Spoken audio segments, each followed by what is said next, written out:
Hello and welcome back to the Horse Race Politics podcast. This podcast is brought to you by our partners at Focus Games and the Wales Institute of Social and Economic Research and Data, or WIZARD. I'm your host, Dr Louis Bromfield from Swansea University's Politics, Philosophy and International Relations Department, and I am joined by two guests today. Unfortunately, one of them is Dr Matthew Wall, who is head of the department. How are you doing? How you doing, buddy? I think I'm ontologically destabilized is my current status. Starting the episode off with an inside joke that none of you will understand. Yeah. That's Matt Wall. Well, I'll explain it.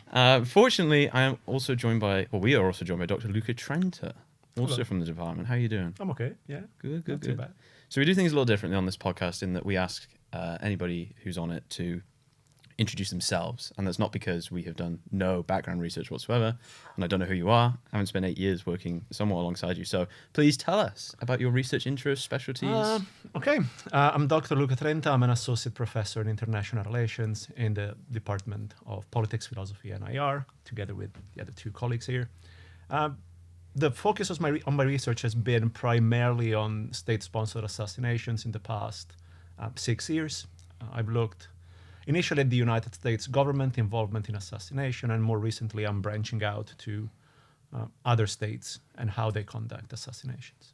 Very nice, very nice. So, I mean, I think it's pertinent then to start coming off the back of the main story at the moment, which is the so-called Iranian assassination plot. But we are also just coming off the back of two effectively lone wolf attackers or attempts on Trump's life. So I guess my first question to you is assassination kind of broadly becoming a more popular form of political participation, unconventional form, or is perhaps this election cycle perhaps been a bit of an exception to the norm? I mean, it's funny you say that is a more popular form of political action, because we have an edited volume coming out, and one of the chapters written by a colleague who's at the University of South Florida is basically making the argument that assassination are just another form of political action, in the same way as voting or protesting and so on, which initially to me sounded a bit like shocking or neither here nor there, but like it's actually a fair point. Mm-hmm.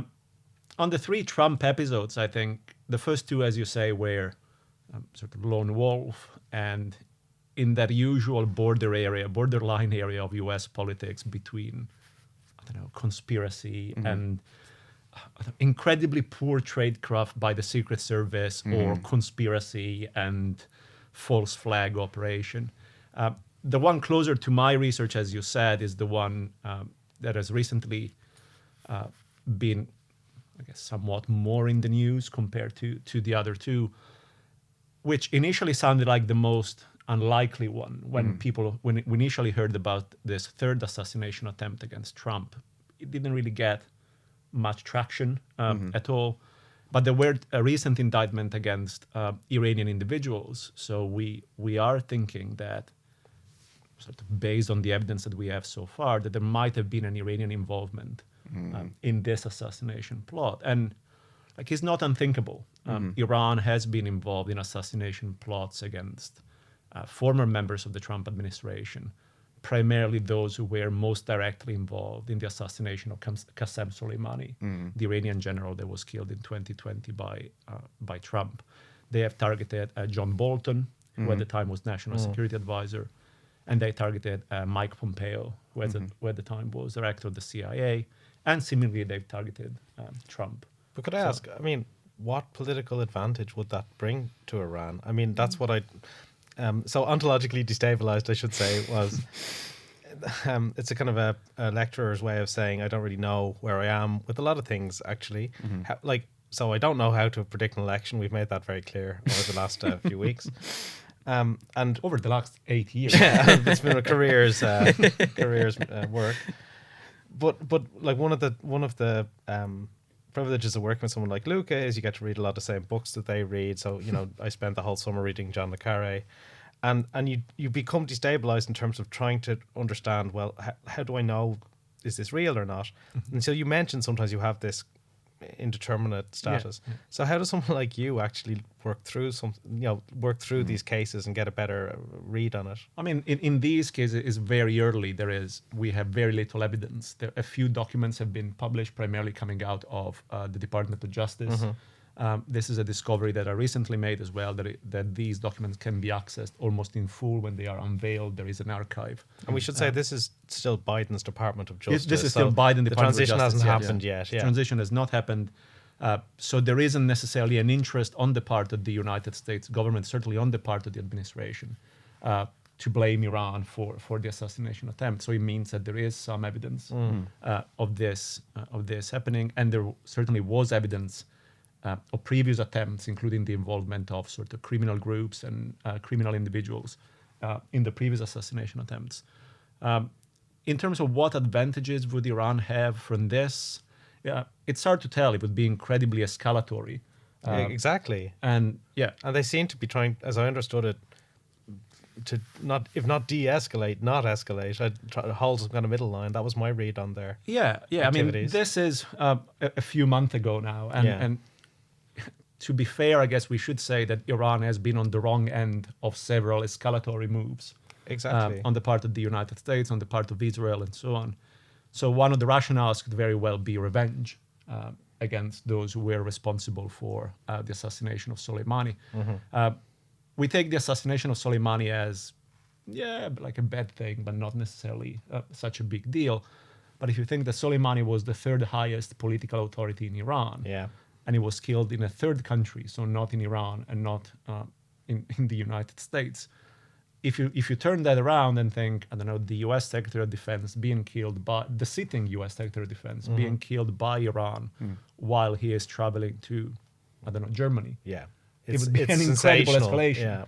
The fact that it's the other way around for us, sort of in the West, with all the inverted commas that we generally need when we say the West, is seen as something that should be taken lightly, I guess. Are you able to just give us 30 seconds to a minute, given the context behind the Soleimani stuff, just so people are kind of all on the same page as to I think how important that is for this the Soleimani assassination was part of the longer covert war between the United States and Iran, a war that had been primarily playing out in terms of use of proxies in the region, US proxies in the region, and on the other side, Iranian proxies in the region.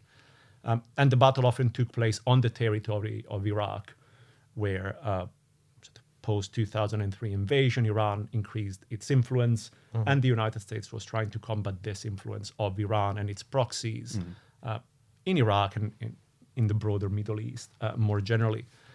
I think what is interesting in the Soleimani assassination is that basically the Trump administration took all the political and legal precedents and all the technological infrastructure that the United States had long developed against terrorists or suspected terrorists and deployed it against a state official. While still trying to claim, at least initially, that Soleimani was killed because he was a terrorist and because he was planning an imminent terrorist attack. But like in a matter of hours, evidence came out that was not the case. And even the administration basically abandoned the whole argument, said, oh, well, yeah, maybe it's true. Maybe he wasn't planning any imminent attack. But it was a good thing to do anyway, which I think it's dangerous in all sorts of ways. Could you remind me, what was the mechanism of assassination? A drone strike. But sort of a technologically advanced one. So the Mossad was involved in tracking Soleimani's phone. They had a proxy on the ground at the airport to provide a final confirmation of his identity. And then they sent a drone strike. The first one shot the car on which he was traveling. And then as the other car was trying to escape, if they fired on the second car. Now, I can't remember whether it was in the first car or in the second car, but it was primarily through very high-tech intelligence collection, very low-tech intelligence collection, such as people on the ground, and by a drone strike. And just to be clear, what you're talking about, and so you do archival research, is essentially a collaboration here between the Israeli Secret Service and the American government. And local proxies. Local proxies. So, unless you have any other questions on I mean, it leads on, I suppose, to some Trump questions. But I know you have prepared a kind of a schedule. So. Well, if you've got anything you can fire. I was just going to say, okay, so we'd like to try and get our heads around now what Trump, as incoming president-elect, kind of represents for international relations. And so one of the key problems that the world is facing, one of the major crises that's going on as we speak, is in the Middle East. And I suppose if we see, do you see that as a sort of a game changer for the state of that conflict? Like, for many of the people I talk to, the US are so aligned with Israel anyway that it's effectively the same situation. I was maybe inclined to think that Harris would have sought de-escalation more proactively, but I'm curious. I mean, I'm kind of an outsider looking at that question. Yeah, I mean, I'm not an expert necessarily in the Middle East, but I think, as you say, and I think you might have covered this in previous episodes, the Middle East and Gaza were very much an electoral issue this time around. Many within the United States did not vote for Harris for the behavior of the Trump administration surrounding Gaza, and many even voted for Jill Stein, who is this sort of electoral cicada who comes out every 4 years and then disappears again as like a good Russian asset. Takes half a point to appoint off the Democrats in the swing states. Yeah. Takes just about those 100,000 votes in relevant states to then disappear again. She was just a cherry on top this time. Yeah, in a sort of Arctic area of Moscow, I assume, or something. But I think it was Should very we much put an allegedly in there, Louis? Allegedly. Yeah. Any complaints If any can be sent to Luca Trenta's house. We will forward out all of your If complaints. any lawyers are listening, I'm just We'll put a big speculating. allegedly on the bottom of the just screen. speculating here. But in terms, like, it was very much a political issue, and one could have hoped, as you say, that Harris would have taken a somewhat different approach from Biden. It has to be said that the Biden approach has been absolutely obscene, both in terms of rhetoric and in terms of the absence of any restraint put on Israel in terms of weapon sales, in terms of policy statements and so on, and in terms of the overall support for what Israel has been doing, both in Gaza, in Palestine, and also in other countries. Again, we go back to assassinations spread out to Lebanon, to Iran itself, and so on. I think all the signs of the incoming Trump administration tell us that the situation would be even worse. Yeah. If one could think that the approach to the conflict would not have been radically different between a Harris administration and a Trump administration, I think the main concern now also starts to be the post-conflict situation. And Trump has just nominated Mike Huckabee as the U.S. ambassador to Israel. Huckabee is a famous Israel hawk. He has been for a very long time in favor of Israeli settlements. And at the same time, authorities in Israel seem to have taken notice of the election results, because they are starting to make claims that publicly that they're not necessarily made before about imposing Israeli sovereignty, for example, on the West Bank or at a minimum on chunks of Gaza. So I think Israel will have even more of a free hand to carry out the conflict as it sees fit, which is already ongoing because the Biden administration has restarted weapon sales to Israel. Yeah. But there will be even less of a chance to moderate sort of Israelis' goals, or even an incentive. Right? Or incentive. I mean, there's they're all. It's a kind of a competition for who can be the most hawkish on Israel. Yeah. If you understand, that's how to get ahead in. Which in part is also American detrimental for politics. Israel itself, because Israel is looking less and less like a democracy and more like a more autocratic regime. And we have seen members of the Israeli government leaving and the government itself becoming more extreme, which is why these statements are coming out. So Do you see as like a big part of Trump's kind of campaign messaging was that there were no new wars under his administration? Do you see him dealing with Israel as kind of following suit with Biden of just we're going to keep kind of pumping weapons and money in, or did you see him kind of expediting conquest, like rather than just having this kind of? I think rhetorical Trump will support? have an interest in Israel finishing off with all the moral and ethical implications and human rights implications that this has, finishing off things quickly. Yeah. I think it's very odd that Trump has this reputation. I think Trump has been able to combine the fact that he actually used force during his Yep. presidency. Because, for example, we all remember the Obama administration and targeted killings, but targeted killings actually increased under Trump compared to Obama, with the rhetoric of being a peace president and so on. And I think we're likely to see something very similar, that force will be used, but perhaps it will be used either covertly or in a manner that doesn't necessarily start new wars. We hope that it won't necessarily start new wars. But I think in the campaign, as usual, Trump has been incredibly vague about his foreign policy. Yeah. In a sort of Groundhog Day repeat of 2016, he has still claimed that he will be building his foreign policy on his ability to do deals, make deals with people, and so on. Yep. And this has been true for Israel, where he's claimed that the war will finish quickly and that everything will be sorted out quickly. It's been true for Russia and Ukraine, which is another very tense area, looking at the future of the Trump administration. And like 2016, as usual, has been very complimentary to the world dictators and very critical of European leaders and so on. Mm-hmm. How do you see that then translating to Ukraine? Do you see him trying to strike some kind of deal that cedes ground to Russia? Because the two perspectives are so different now.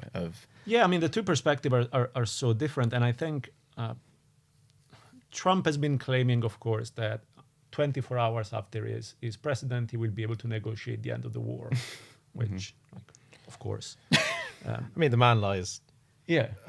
thousands of times a month. In the same way in which I will leave the Swansea Troopers and go and play for the Chicago Bulls in the summer.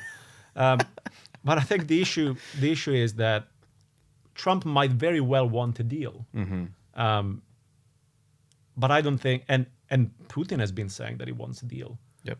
But the deal Putin wants, one would hope, is very different from the deal that Trump would want. And of course, in all of this, Zelensky is sort of caught in the middle. Yeah. He was one of the first to come out saying that he looks forward to working with Trump and to his leadership and so on. But I think he must have a lot to fear from a second Trump presidency. I think the only thing that, gives hope is the wrong word, but sort of suggests that there might not be a capitulation to Russia is the selection of Trump National Security Advisor. Mike Waltz has tended to be fairly hawkish on Russia and pro-Ukraine, perhaps even too hawkish. I think he has been recommending in the past that the war should be taken to Russia and so on. Okay. But that it will be interesting to see the combination of people that Trump has put in charge, and some of them are very much an unknown in terms of their foreign policy priorities, like in the new Secretary of Defense, who's seemingly only experience for the role is being a Fox News host. Yeah.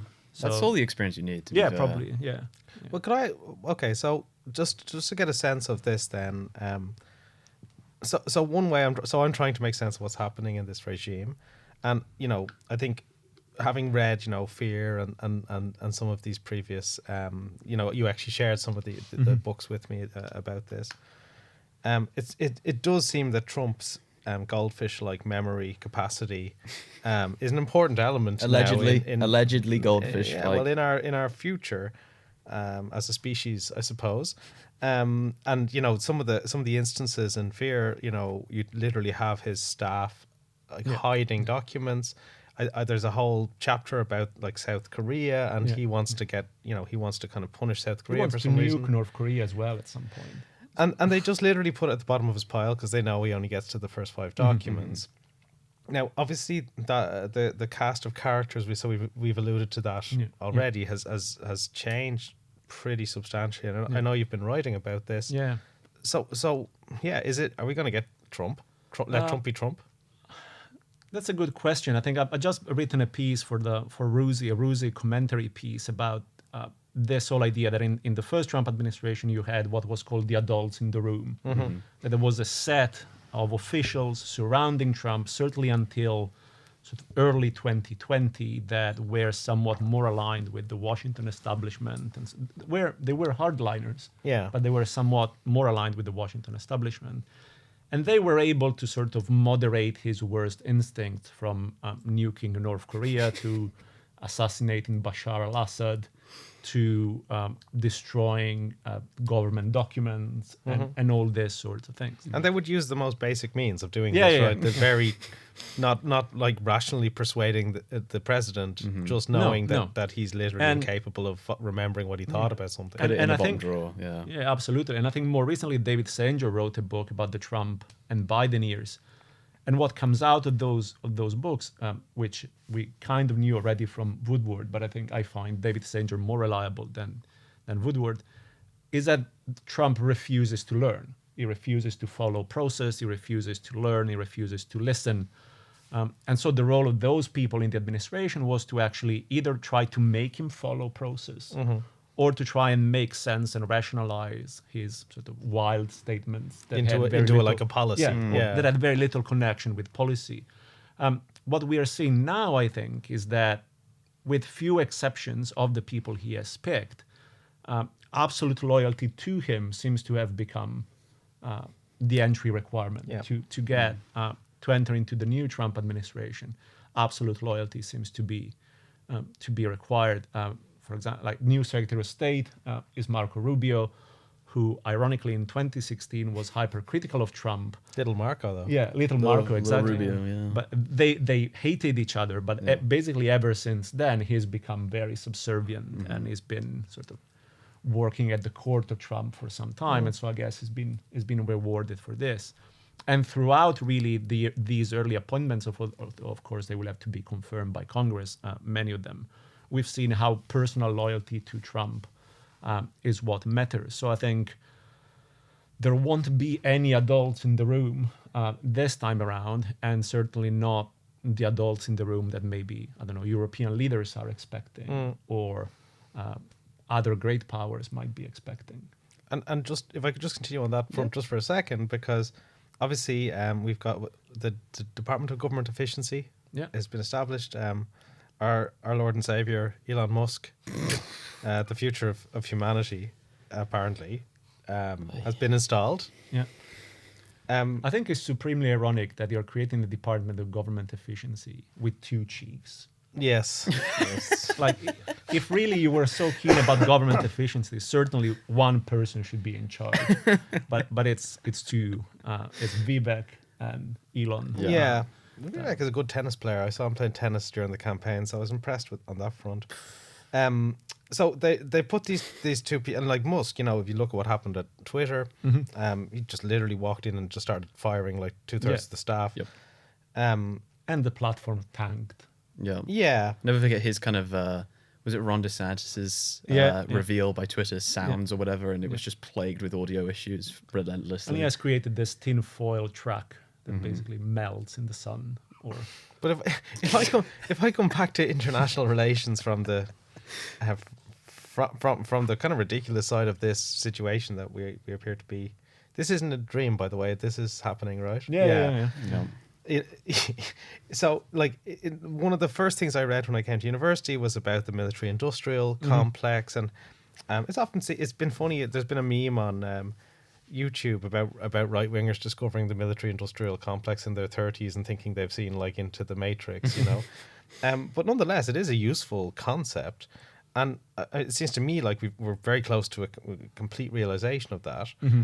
And as I understand it, you make money making weapons for wars, and therefore, if you're to kind of see, well, whose interest is going to be served, you say, well, just keep the wars going in Ukraine and in Israel, and just keep selling them these munitions. I mean, one of the great theories that I have about the election is basically that disinformation won the election more than anything else, because the right-wing media environment was able to convince a lot of the US people that there were some very threatening people that were not actually the people that are actually threatening. So basically, Elon Musk is everything right-wing people fear George Soros is. Yep. Yeah. So I think that is a problem in itself. What I found obscene is that for a very long time under the Biden administration, Musk had very, very large national security contracts. Yeah. To, I think, billions of dollars. Massive amounts. It's basically privatized space exploration. Yeah. And also privatized satellite communications and used it as blackmailing weapon, and so on. So I think there is a risk here that what will not be saved in this rush for efficiency will be all those things that don't favor the people in charge. So first of all, I think I was reading just before, because I was preparing for this. That makes one of us. So I was reading that all the criticism is about how big the federal government is. The federal government at the moment is at its smallest ever in both absolute and relative terms since the Reagan era. So the federal government is not big. Yeah. And yet this drive for efficiency is targeting certain areas of the federal government. It's major. The U.S. budget doesn't mainly go on staff costs for civil servants, but they're the ones who are targeted. Yeah, and a prime target is, for example, the Department of Education. Yeah, because of course it's seen as this liberal enclave protecting.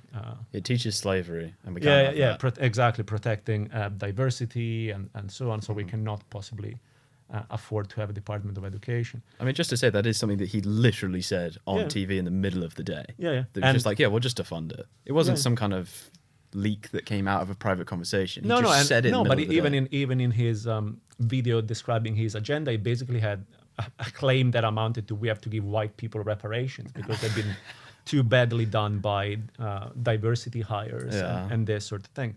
So I think that is really concerning. I think it's a really concerning development, because it will be the very tiny remains of the American welfare state that will be. But also a lot of the people who will independently and somewhat courageously outline the risks and implications of policy decisions, right? Who will say, well, it looks like global warming is happening. I'm sorry you don't believe in it. Ontologically destabilized as I am, I think I can actually see what the weather is like, and as it's changing. Yeah, but many of the people are climate deniers that have already been picked. Like, it's basically the position of Donald Trump. Yeah, you might recall this. Michael Lewis wrote the tiny book, The Fifth Risk, describing the previous transition process to the Trump administration and saying that basically they did not follow any protocol. And they gutted the whole system, so much so that there were no people in charge where they were supposed to be in case something bad happened. And we saw in the pandemic that something bad did happen. Just like in the UK, it's like, what's the number one thing on the risk register? Everyone's like, I don't know. It's like, oh, pandemic. And like they realized this a month into the pandemic. Exactly. So that wasn't great. And but at least there are people who would evaluate risk and sort of speak some sort of truth to power in the form of research and science, And I think the same thing will be true now, and probably even more so, because like this time, I think whether Trump understands this or not, allegedly is a different matter. But this time there is a full project behind Trump, this project 2025 that the Harris administration, the Harris campaign tried to highlight at the end of the campaign. It is a project of gutting the federal government, of gutting everything that has to do with education, climate, sort of energy security or an energy transition, and so on. So there is a plan, and its financial implications. I mean, we saw the financial implications of a bad UK budget. One can imagine the financial implications of a complete gutting of the federal government and of some terrible decisions, such as the idea of moving everything to tariffs. But just to say, I mean, at least with Liz Truss, the UK system accommodates the removal of the executive at any time by loss of majority. That does not exist in the American system. There's set terms that. Yeah, I mean, the only thing will be the next midterm elections. But I don't catastrophize at the moment, or at least not yet. But I think this time around we should have more concerns about the integrity of US elections in the coming years that we didn't necessarily have in 2016, precisely for the type of people that Trump is surrounding himself with. I was going to ask, if we go on to then elections and democracy. So one of the more, well, it seems to me anyway, one of the more apparent implications of Trump's accession to power is a weakening of NATO as a kind of strategic alliance. Is that right? Am I right to say that? I would think so. I mean, Trump was already one could argue that he has been historically opposed to NATO and more generally to the multilateral role of the United States, or the role of the United States in what we call, with, again, a lot of inverted commas, the international liberal order. The idea that the United States is not only a global hegemon because it dominates power, but it is a global hegemon because it has built a system of institutions, of democracy that other states in the world are keen to join and be part of this, and so on. And when he first joined, of course, he withdrew from the Iran nuclear deal, he withdrew from climate agreements, and so on. And he often threatened NATO with either withdrawing or abandoning NATO allies if they did not pay enough. It was kind of publicly undermining, and the whole, as just to say it, the whole, as I understand it, a huge part of how that alliance works is the kind of unity that is presented in terms of like an attack on one is an attack on all. We speak with one voice. And just these statements alone are undermining that. And he has often been pointing in the opposite direction, right? Or even in the Korean Peninsula, he's often been saying, well, why should we have troops there, or why should we contribute to the defense of South Korea if they don't pay us to do so? So he's always had this very sort of transactional view of how the US should conduct foreign policy, which to an extent did push NATO countries to contribute more to their own defense. And now you are seeing, I think about 8 years too late, now you are seeing some NATO leaders saying we should do more for Europe and so on. But of course we know how problematic this is for Europe itself, where I guess the economic and financial situation is hardly a rosy one. And this would mean putting even more resources into security, the military, and so on, which would implicate sort of cuts to other services and so on. But I think the threat to NATO is very much present. I guess much will depend on how stable, not cognitive, I mean also cognitively, again, allegedly, but in terms of his viewpoints and decisions, Trump will be, and how sort of strong NATO and Europe will appear to be, at least in direct negotiations with Trump. And it will also depend on how these sort of fairly unknown characters that have been picked, whose only requirement so far has been extreme loyalty to Trump, how they will behave. There are hopes that Trump has just kind of forgotten about NATO and no one reminds him for 4 years. But one of the concerns that I was pointing out in this commentary piece that I wrote is that part of gutting the federal government is also that you have nobody at the mid-level, that you have fewer people doing the day-to-day of diplomacy, so to say, of management, of talking with allies and so on. And either they completely disappear because the federal government is gutted or personnel is cut, or if they're taken from these sort of America First Institute, Project 2025 and so on, they might not necessarily be the ones that European officials want to talk to, or they might definitely not have views that favor NATO or a global role for the United States. What would you see as kind of being the immediate risk if Trump decides, let's go worst case scenario, we're leaving NATO? What do you see happens? Because I think it's one thing for us to just say, oh, he's threatening to leave this multilateral organization, but I don't think many people are usually sitting around thinking about what a post non-US NATO looks like. That's a very good question. I mean, it's a lot of like speculation in something like that. But at least the UK is well positioned as a non-member of the European Union, right? I mean, floating out there in the sea on our own. Much will depend on Russia. Like, we have seen for the past 6 to 12 months that Russia has been conducting a campaign of sabotage, of low-level sabotage and covert operations across various European countries, in Germany, for example, and so on, including assassination attempts, actually. But in that situation, I think the big question would be what happens if Putin sends some special forces in the Baltic countries or in Poland or whatever, because that would be something in which NATO, as you said earlier, as a unit, should react. And a NATO with the United States engaged is one thing, and NATO without the United States engaged is something very different, both in terms of the material capabilities that they can produce and in terms of the sort of diplomatic clout that they can have in this type of situation. So I think that would be really a terrifying scenario, but I can think at least 10 terrifying scenarios on starting in January 2025. Can I give you another terrifying scenario then? Yeah. So I come at politics more from like a domestic political perspective. And one of the kind of implications I've been thinking about was like, well, what does this mean for, I don't know, reform here in the UK? Yeah. What does this mean for the Freedom Party in the Netherlands? What does this mean for Vlaams Blok? What does this mean for the 10,000 flavours of radical right party that now proliferate across Europe? And so for me, it seems really good for them, right? Like it's, you know, they've literally had a huge boost in their political credibility. But what does that mean for democracy?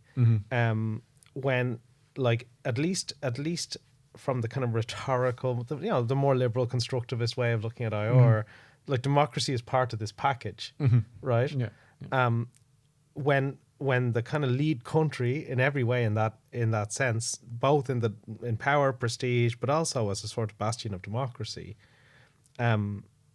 is increasingly disinclined to be democratic. What does that mean for like Britain, Ireland, France? I think we saw this to a certain extent in the first Trump administration. Basically, all far right and the right wing parties, movements, or government felt emboldened by Trump being in power. He was seen as supporting them, legitimating them as a friend of autocrats, and very critical of more liberal leaders in Europe and so on.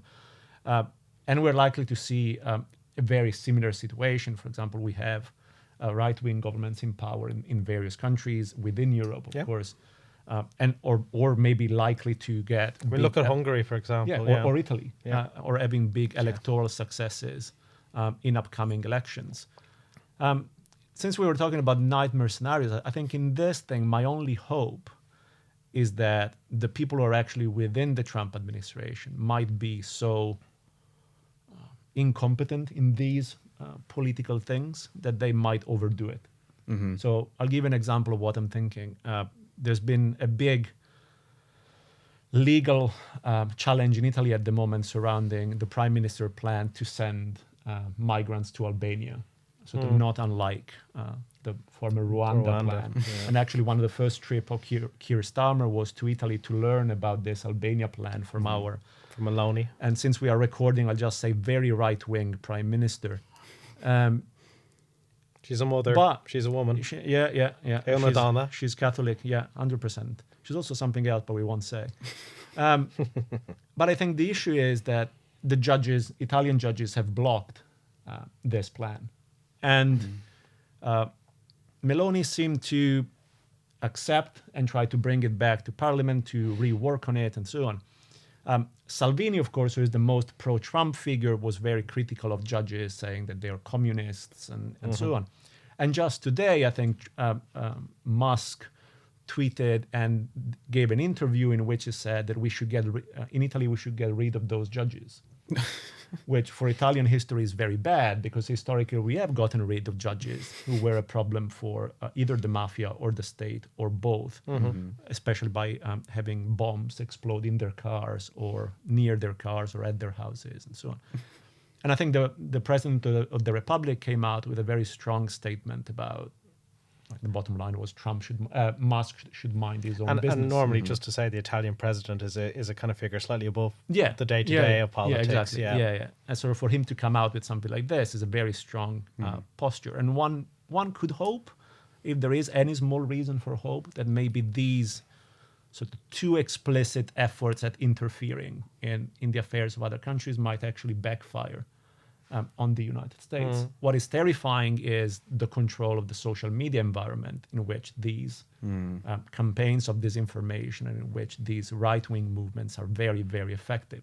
I think that will be very concerning for all of the countries that we have listed. Yeah, and you have to realize, I suppose, Louis being the youngest of us, but like the generation kind of 10 years younger than Louis, like are pretty much exclusively on social media, short form video like TikTok, Instagram. I mean, that's their that's their media. They're not buying a newspaper. No. But then again, even newspapers are mostly owned by billionaires who refuse to come out and support one candidate or the other. Yeah. Yeah. Not that it would make any difference because nobody reads them. No. I mean, Democracy the dies Daily in Mail, darkness, I the guess. Daily Mail did have a famous hurrah for Hitler headline that Yeah. I always, bear in mind when I look at the Daily Mail, I suppose. But like, at least other people could see hurrah for Hitler. Yeah. Now, I don't know what, if my kid is watching TikTok, she's going through, 15, 20 videos every couple of minutes. And that stuff is basically how people are forming their perception of reality. Yeah, this is the thing. I think the big rhetoric of being against the mainstream media and so on, because they are controlling, I think mainstream media no longer control anyone, basically. I think it is all these other non-mainstream media that are more controlling. It's a bit like the rhetoric that lecturers radicalize their students. We can't even convince them to come to seminars, let alone radicalize them. And I think this is the same situation. I don't know, Luca, that might be your problem. My students love coming to my seminars, Oh, goodness. Okay, so we tried last week to end on a message of hope and optimism. So I guess what is your message to people who are like ready, basically tying the noose after listening to you talk for 45 minutes? I don't think I have a message of hope, to be honest. My hope is that in 4 years we'll be able to run a decently fair U.S. presidential election in which somebody who is not Trump, Trump is ineligible currently, right? Yeah, who is maybe J.D. Vance or somebody else, will run against a Democratic candidate that has finally learned that trying to convince neocons and former Republicans to join the ranks does not win you elections. You don't think Liz Cheney swung a lot of voters? No. But then we should try to get closer to everyday people and make the Republican Party more what like Tim Walz wanted to make than what Kamala Harris at the end made. So that would be my message of hope. America, sort it out. I have a message of hope. So I've been reading more about simulation theory, which posits that the likelihood is that each of us as an individual is much more likely to be in a kind of computer simulation than for this to be the one true reality. Okay. So, as this simulation nears its final cycle, if we could send an email to the person in charge of the simulation to make it somewhat better, 'cause I think the football is good. Yeah. There's good parts to it, but hopefully this is just a simulation. But as we are ontologically incapable of knowing, we may as well act like it's real. This is true. Well, everybody knows that if you have to be stuck in a terrible, terrible simulation, the best thing you can do to pass the time is watch Horse Race Politics, because we have fantastic guests. Thank you very much. Thank you. Thanks for coming in, Luke. Thank you. Thank you for everybody for watching. Thank you to Focus Games. Thank you to Wizard. Thank you to Swansea University. And thank you to myself for hosting the show. See you next time. Great. Well done. Hey.